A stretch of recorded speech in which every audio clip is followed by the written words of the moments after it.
Hello, beautiful people. Hope everybody's had a great week. I want to say thank you guys. I really appreciate you. I love you all. Thanks for the feedback. Thanks for watching. Thanks for listening. You guys are amazing. Want to jump right into it this week. There's just no way I can get to all my notes, but I want to get right after it. This week I celebrated 6 years sobriety. Haven't had a drink in like 6 years, so kind of a milestone for me. And whenever that happens, since I celebrated, it's like a second life for me. It's like it's better than my birthday. I really care more about that date than I do my own birthday or any other holiday throughout the year, because it was like a rebirth or a second opportunity at life. But when that week comes around, and I tell people what milestone I've reached, of course, a lot of conversations that day and the days surrounding it. I get a lot of conversation with other people that have been on the same road that I've been on, and I meet a lot of people that tell me their story, whether it's drugs or alcohol or any form of addiction, whether it's their personal journey or if it's somebody that they know, friend, family, brother, sister, dad, mom, even their kids. So a lot of that goes on during this week. And one thing I've gotten a little better at understanding is, even though I say, for instance, I've made it to my 6-year anniversary, I meet a lot of people that are just getting started, or wish they could, or wish they knew how, or wish they knew the steps. And so I'm really careful not to, whenever somebody tells me, hey, I actually had a couple people, one guy told me he was at 8 months. I had another guy was at 2 months. And man, I'm really proud of those guys, because I know how hard it is. They're young guys too, and I really hope that they stick with it one day at a time. It's really challenging and it's difficult, and I really hope they get it figured out early, because some people figured out really late. I figured it out really late, and some people never figured out at all. So I really hope, wish those guys the best. I'm praying for them. I hope they do well. I'm here for you guys. If you guys need me, reach out to me, call, text, whatever. Come see me. But whenever I meet these guys or girls, I'm really careful not to, whenever they tell me, hey, I've been at it for 8 months. A lot of times they'll even kind of say it like they're disappointed that they're not at the same point I'm at. And I'm also really careful that if someone says, hey, I've been sober for 2 months, I don't immediately say, oh yeah, well, I've been sober for 6 years, because where I'm at in my timeline and where they are in their timeline have nothing to do with each other. And really, a lot of times, whenever I'm putting it out there that I did quit drinking, or that I reach a certain landmark, it's not to, brag or say I've done anything spectacular or special. It's really more to let people know that it's possible. I think most people in my life, especially people that I've known for a long time, or people that I met a long time ago, anybody that would have met me in my late teens, early 20s, most of my 20s, probably even my early 30s, that, if they got a phone call or saw online that I was dead in a ditch somewhere, or if I was in a coma, or if I'd hurt myself or hurt somebody else, if they heard that news, I'm sure a lot of people would be sad, but a lot of people would not be surprised, and that's a awful thing to say, but the reality was that's just a lifestyle that I was living. So when I tell people that I've reached some sort of landmark or reference point for a significant date, whether it's a day, a week, a month, a year, or even when I have a significant birthday, like I really wasn't expecting to see my 40th birthday. So even when I made it to my 40th birthday, I was like, hey, this is something we're celebrating, because I probably shouldn't have made it here. But anyway, back to talking about these younger guys, or these people that are, even if they're older than me and they're just starting out on a journey for sobriety, or taking care of themselves. I try not to immediately tell them where I am, because it's not a race. It's not about the timeline. It's not about I've made it further than you. It's really about just letting them know that I'm here and I understand and I've been there. And there are people that I talk to that have been sober or been fighting addiction on and off for years, or have been sober for 20, 25 years. And I'm proud of them, because I hope to get there, and then also it's somebody to look up to, lets me know that it's possible. So when I meet these people that are just starting out on their journey or haven't even started, I want them to know that it's possible. If I can do it, you can do it. And I think we talked a little bit last week about a young lady that I met. Her name was Kimberly. And the main message I tried to share with her was that she's worth it. her life is worth it, her time is worth it. She can do great things, and her life is important and valuable. And it's really important that, that I hope that sinks in with her and a lot of these younger guys, younger girls that are just getting started. They have so much life ahead of them. And I hope that they look at somebody like me that has been where they've been, made the choices that they made. I've probably made a lot worse decisions, a lot worse choices. I was still able to pick myself up and start over and start a different life and start a better life. And I hope they realize that that's possible for them. So it's not about measuring a certain time or letting people know that you've made it to a certain point, but it's really about letting them know that there's a support network out there for people. So if I can be of support to any of them or any of you, I'm here. Reach out to me, call me, text me, message me, whatever it is. It's possible. I did get a lot of questions this week about, how did you do it? Meetings or what behaviors. I know a lot of people use the program. I did not use the program, and I had a conversation with a friend of mine this week about the program, and a lot of that, when we talked about the program, he was really expressing to me what his experience was like in the program. And what he was telling me was like, in a sense, in a way, the meetings themselves became an addiction for him. And again, I'm not saying anything bad about the program. The program has gotten so many people clean and sober over the years. So if you need help, you need a meeting, you need somebody to talk to, I highly recommend them. I know several people that are long time, been going to meetings for a long time. They run meetings, they organize meetings. It's a great network. There's a lot of great people in it. So I'm not at all saying anything bad about the meeting. Do whatever it is you have to do to get clean and sober. So if meetings are for you, meetings are for you. Don't think I'm saying anything bad about them. They just, I'm going to tell you in a second why the meeting was a bad fit for me. But my friend was telling me that when he started going to meetings, the meetings themselves kind of became an addiction as well. And when somebody's an addict, and I don't really love the word I don't love to use the word addict, mostly for the reason that when it comes down to it, everybody is an addict. And the word addict sort of has a negative connotation to it because we only think of the bad things when somebody's an alcoholic or they're on drugs or pills or even sex addict is a thing now. So they only think of the negative thing, but really everybody's an addict. Some people are addicted to things that benefit them. Some people are addicted to things that are completely neutral. Some people are addicted to coffee. Some people are addicted to shopping. Some people are addicted to working out, fitness. Everybody's addicted to something. So I don't like using the word addict because I think that is a broad brush that paints everybody.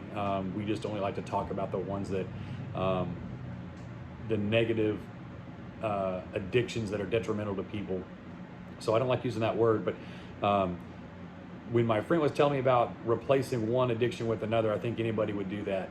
If you have, an eating problem or a smoking problem or a drinking problem, a lot of times you have to replace that habit with another habit.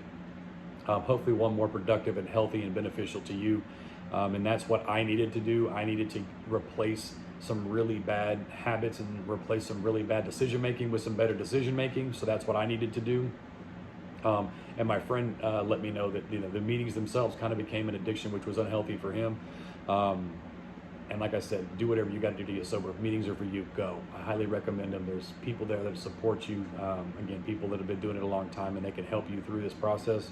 But another thing is, for me, this is going to sound kind of silly, but I was almost scared to go to meetings. I can be influenced easily. I'm a very careless person in a lot of ways. And I felt like at the time, especially the mental state that I was in when I sort of hit bottom for me. Here come the train. Okay, we'll see how many of those come through tonight. But as far as meetings go, I like I said, I was afraid to go. I know that sounds silly and sounds somewhat ridiculous. I could be influenced easily. For whatever reason, I have this way about me that I care very much about what people think about me, and I know that I shouldn't. But I'm also influenced easily in a way where if I feel like something I can say or do is gonna surprise somebody or catch somebody off guard, or if I perform some sort of behavior and it's gonna impress somebody, sometimes, especially years ago, I would do that thing, whatever it was, whatever came to mind at the time. And I just had a really bad gut feeling with the mental state that I was in. If I got into these meetings I could have been drawn off course really, really easy. I couldn't be influenced by people from the outside, and I was so attracted to negative influences just in the course of my life. I was just attracted to the dark side, the bad side, the not doing good things side. So if I got in a room full of people that had walked that lifestyle, I think I could have been influenced easily to do something wrong. I could have, gone to a meeting and, saw some pretty girl there and been off doing things I should have been doing that didn't help me on my journey to get sober. So it was something I had to do alone. So a lot of people ask me how I did it as far as meetings and stuff go. I had to do it alone. I don't necessarily recommend doing it alone. It's probably not the best way. It's just what worked for me. It's very challenging. It's very difficult. It probably takes a lot longer because you have to, it's like if you were to take on a new job or something, and when you go to training, you learn a lot really fast, really early on to help you in this new job, this new profession, because you're getting trained by somebody that's seen it and done it and been there for a long time, and they know they can, teach you the ropes, like they say. So I don't recommend doing it alone. I probably would have benefited a lot by going to meetings, and I probably would have accelerated my progress. Just at the time and the situation I was in and the mental state I was in, it just did not seem right for me. So I didn't go, and I went at it alone. And like I said, I don't recommend it, but it worked. I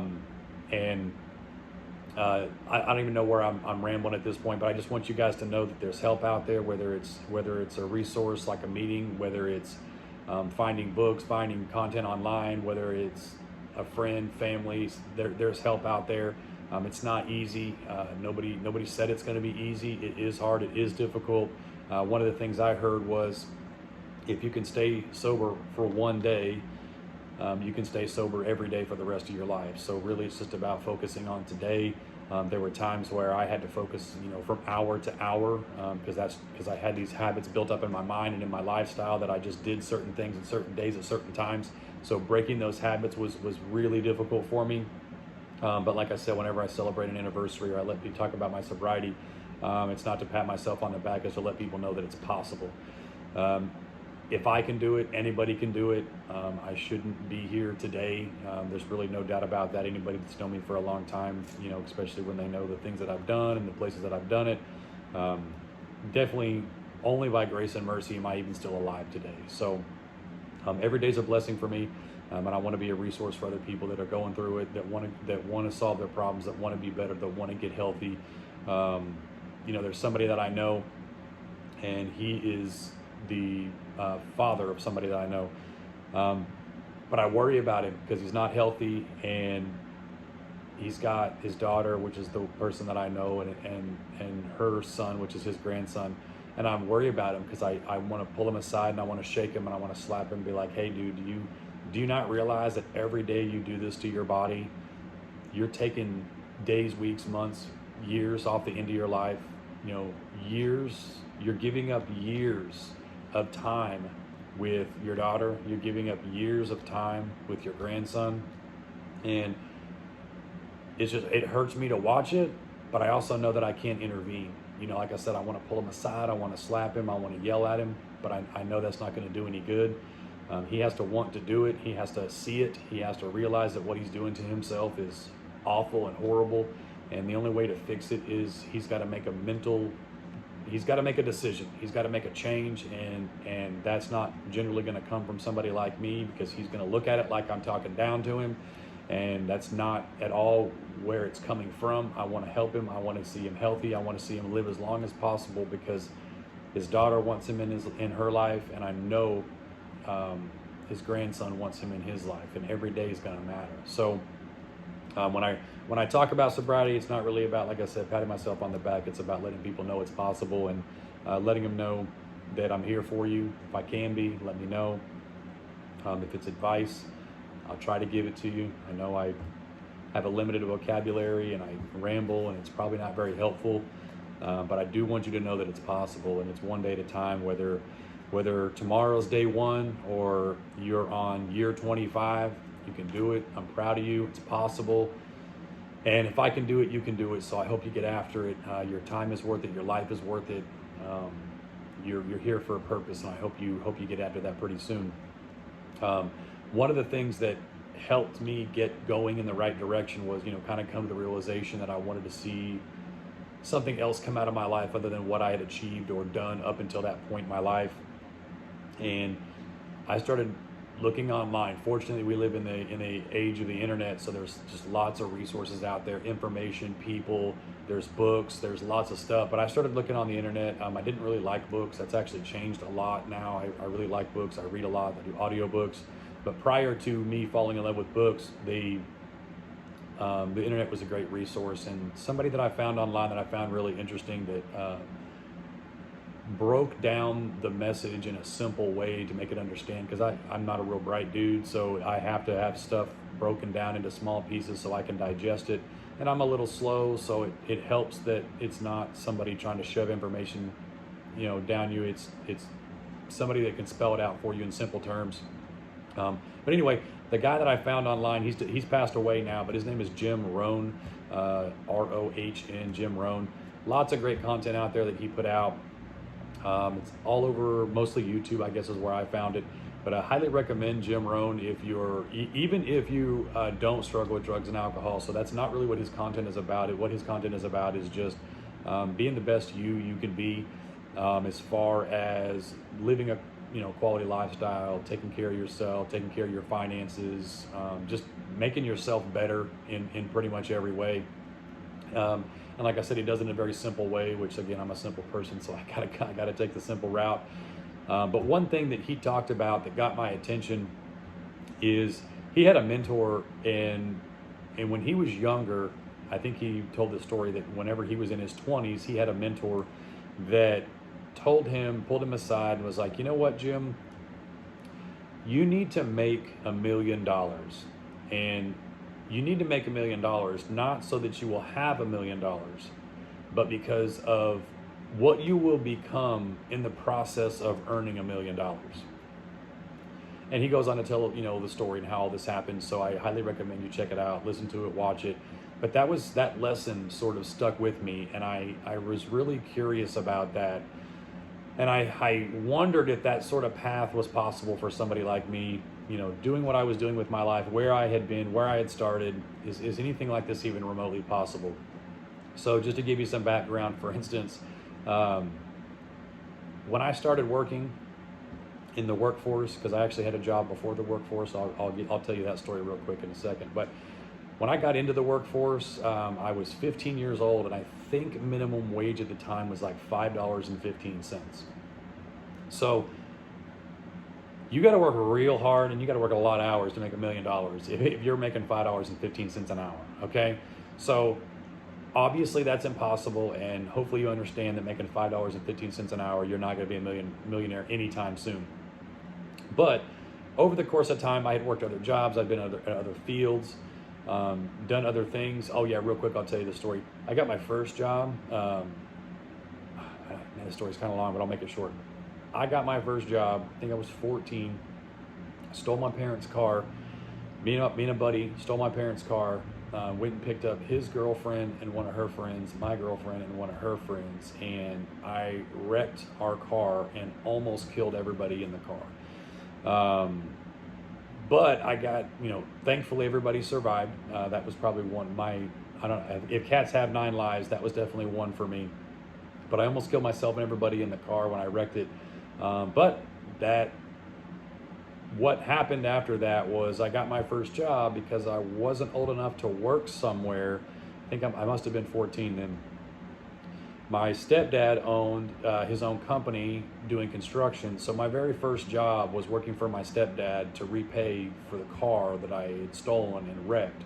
So my first job was when I was 14. I was building decks, roofing houses, just average 14-year-old stuff, you know what I mean? So that's how I got my first job. Wasn't getting paid a whole lot.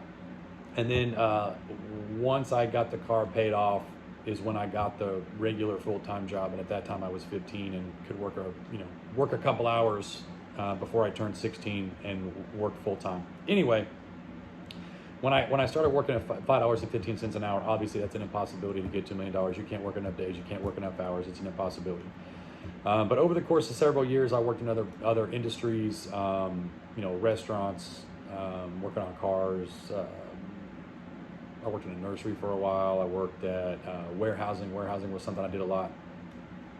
But how I lived my life was I was told that hard work pays off. Hard work pays off. Hard work, hard work, hard work. And it was really frustrating for a long time. For many, many years, I was frustrated because all this hard work wasn't paying off. And looking back now, I see and understand that, hard work is good for you. Hard work is healthy. Hard work is, I think most people have heard this saying, dirty hands, clean money. You're not going out and being a detriment to society. You're not a leech off the government. You're not stealing. You're earning a living. And there's nothing wrong with earning a living. Blue collar jobs make the world go round. And it's just really hard if you're a roofer, a plumber, a warehouse worker, a restaurant worker, if you lay tile, if you roof houses, if you do these types of jobs, it's really, really hard to get to $1 million. So hard work does pay off, but if your ultimate goal is to be financially secure and stable, it's really difficult to do it working at a warehouse, working at McDonald's. It's really difficult to do that. So when I heard this advice from Jim Rohn, I really started looking at my life and I was like, is this possible? Can I do this? And at the time I was probably,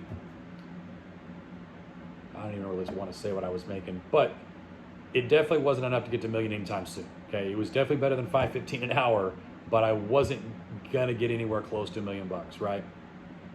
But I had to look at myself and realize the first thing that came to mind was, okay, hard work ain't it. Not that working hard is bad. Like I said, you have to work to get there, but there's more to it. There's more to the recipe. It's like baking a cake. Hard work is an ingredient in baking this cake. So it's not that hard work does not play a role. It is. It's a significant factor, and you have to work hard to get there. But it's not the only thing that will get you there. So I started really looking in the mirror, and I was like, is this something I can do? Can I make this happen? Is this possible? And I had some really, not so good realizations about my life and my choices. And one of those is that, I'm a stupid person. I'm dumb. I'm not real bright. And my vocabulary is terrible. I've got some really bad behaviors, some really bad habits. Like I said, drinking was involved. I took a lot of pills, which I'm not proud of. Not that I should be proud of drinking. I'm not proud of that either. But I took a lot of pills. I drank a lot. I partied a lot. I chased girls a lot. I went out, to bars, clubs, whatever. So I spent a lot of my time doing what stupid people do. You know what I mean? I was just not a very bright guy. And I realized that stupid people, and life is really hard when you're dumb. It's even harder when you don't realize you're dumb. So once I realized I was dumb, life was already a little bit easier when I realized I was a stupid person. I'm like, oh, okay, I get it.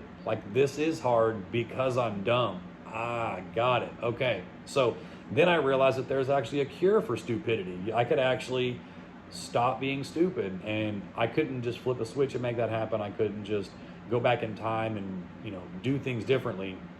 But I could start where I was and start making some different choices and some different decisions and finding ways to educate myself and make myself slightly smarter a little bit every day, and use those building blocks to try to make something of myself.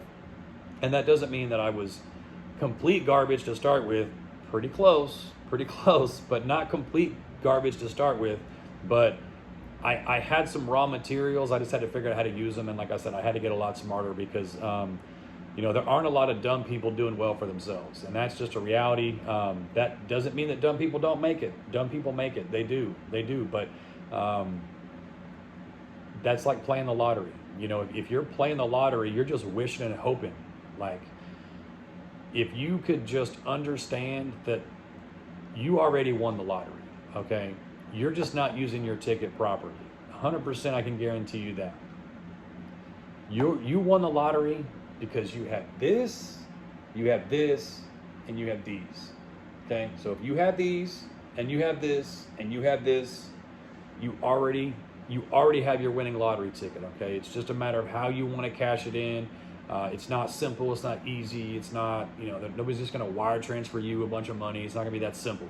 But you have everything you need. You have all the tools you need to make $1 million. It's not simple. It's not fun a lot of times. It's hard. I mean, think of it this way. If it was easy, everybody would do it.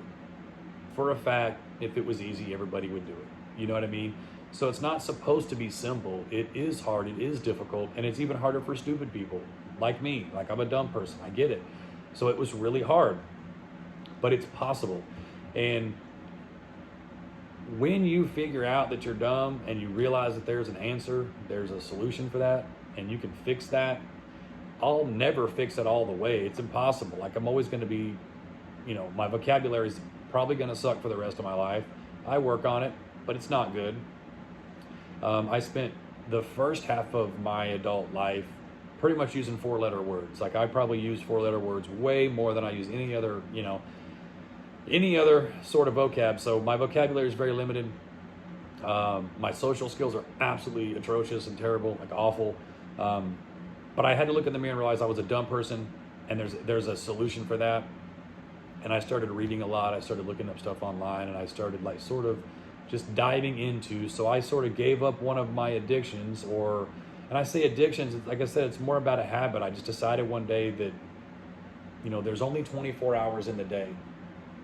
And if I spend 6 or 8 hours sleeping, and I spend 10 or 12 hours at work, and then I spend 4 or 5, 6 hours a day at a bar, or at a club, or out chasing girls, or at home drinking, or, pill popping somewhere, whatever I was doing, if that's my 24 hours every single day, every single week, every single month, that doesn't leave a lot of room for improvement. That doesn't leave a lot of room for growth. That doesn't leave a lot of room for anything productive at the end of the road, at the end of the line. There's not a lot of, like I was saying, comparing it to like baking a cake. The ingredients that I was putting into life only produce so much result, and I kept putting in these same ingredients expecting a different result. And I finally had to wake up and realize, like, okay, well, I still have to sleep this many hours a day, and I still have to work this many hours a day, but these other hours, I can make some different choices here, and hopefully over time things will look different and things will start to feel different. And they did, and it didn't take that long. I know I compared this to, like a physical fitness journey, but think of it that way. Like, let's just say you decided to go to the gym 3 hours a day. Like, yeah, it'd probably be hard at first. It'd probably be difficult to stop doing this other habit that you had. This, for instance, Netflix. If you watch Netflix 3 hours a day and you want to change that out for going to the gym 3 hours a day, it's probably going to be hard at first. It's going to be difficult. There's some things you're going to have to do. You're going to make some sacrifices. You're going to change your behavior, change your schedule. But I promise you, you're going to start seeing some results really quickly, 30 days, 60 days, 90 days. Well, the same goes for your mental state. I made a lot of progress early on, so that just gave me, it sort of gave me some momentum, and I sort of was able to build on that. And I became more and more hungry for these new results that I was getting because, well, one, it was new, and I think most people are attracted to things that are new, whether it's a new, we're as human beings, we're consumers, but we're always attracted to something new. They want a new computer, new phone, new house, new car, new couch, new whatever. People are just attracted to new stuff. So since this journey and this process was new, I was really attracted to it, and I started, dove in head first, and I set aside a couple of bad behaviors, and I dove head first into these other things, and I committed myself as, hey, I'm going to figure out how to make this much money. And it took a lot of books, and it took a lot of hours of reading, and it took a lot of hours of audiobooks. It took a lot of hours of looking up content online to make some better decisions and start doing things differently with my life. And most people will make $1 million in their lifetime. You can probably figure out how much you've made up until this point, and then guesstimate and estimate how much you're going to make the course of your life. And you'll probably get to $1 million, no doubt. But there's a difference between making $1 million over the course of a lifetime. If you start working when you're 18 and you retire when you're 65 or 70, you can make $1 million, right? What would your life look like if you made $1 million in 3 years? What would your life look like if you made $1 million in 5 years? It's just a life-changing scenario, not because you have money, but what you become in that process and who you become in that process. And you're never going to be perfect, but you can be better. and you can be a more productive, like I said, we're as human beings, we're consumers. You can be a producer. And I think that was probably the key change for me, was I had to stop being a consumer and start being a producer. And then once I started being a producer and helping people, my life changed, and I started caring more about other people's results than my own result. And then I sort of realized, like, okay, this is it. This is the ticket. When I start caring more about other people than myself, when I can think outside of myself and I can serve other people and help other people, I can be more financially stable, more financially secure. I can lead a better quality of life, and I can be a better person. So I did learn a lot along the way, whether it comes to addiction or whether it comes to income or finances or business. I've learned a lot over the past few years, and like I said, I hope to share that with people if they're interested or care. But yeah, I got to my first note. That was note number 1, and about half of that one. So I got to 2 notes out of about 20 on here, and I've been rambling for a little while, so I will cut y'all loose. Really appreciate you guys for paying attention. Thanks for your listen. Thank you for listening. Thank you for watching. Thank you for the feedback. I love you guys. If there's something you want to hear more about, let me know. If I talk too much about something you don't care about, let me know that too. I'm doing this for you, and I'm doing this for me. Like I said, I want to watch these videos in the future, in the weeks and months and years to come, and hopefully I can get something from them and realize someday in the future I'm further along than I am today. So what I'm telling you today is probably going to change in the future, but this is where I am today. This is a little bit of history about where I've been, and I'm hoping to look back at this myself someday and continue to grow and realize that I am an idiot. I'm still an idiot. I'm a dumbass. I'm a dumb person. And I want to look back on this in 5 years, 10 years, 20 years and realize I was still stupid today. And I still have a long way to go and a lot to learn and a long way to get there. But I want to make some improvement every single day. And if you guys want to hear more, let me know. If you want to hear less, let me know. If there's stories I'm skipping over or things you want to know about, let me know that too. Or if there's something going on with you in your life and you got questions and you want to hear my thoughts on it, or you want to talk about it privately, I'm game. So I love you guys. Thank you very much for listening. I appreciate you. We'll talk to you soon. And I love you. Bye.